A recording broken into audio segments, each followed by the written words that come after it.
அஸ்ஸலாமு அலைக்கும் வரஹ்மத்துல்லாஹி தஆலா வபரகாத்துஹு. 8 விஷயத்தை மறக்காமல் தினந்தோறும் செய்யுங்க, கடைப்பிடிங்க. அதில் ஏராளமான நன்மைகள் அல்லாஹ் தஆலா வைத்திருக்கின்றான். 1, நீங்கள் மகிழ்ச்சியாக இருக்க விரும்பினால் 5 வேளை நேரத்துடன் ஜமாத்துடன் தொழுங்க. 2வது, உங்களுடைய முகம் பிரகாசமாக இருக்க வேண்டுமென்றால் நீங்கள் தஹஜ்ஜுதை தொடர்ந்து தொழுங்க.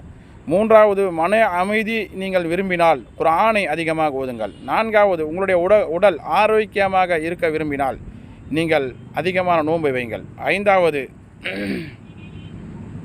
முசீபத்திற்கு தீர்வு காண வேண்டுமென்றால் இஸ்திக்ஃபார் ஓதுங்க.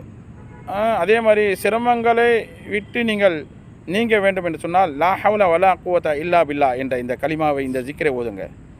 6வது, கபருடைய வேதனைகளிலிருந்து நீங்கள் பாதுகாப்பாக இருக்க வேண்டுமென்றால் நீங்கள் அதிகமாக துவா செய்யுங்க. 8வது, உங்களுடைய செல்வத்திலும் செல்வ செழிப்போடு பரக்கத்து இருக்க வேண்டுமென்றால் நீங்கள் அதிகமாக தானம் தர்மம் செய்யுங்க.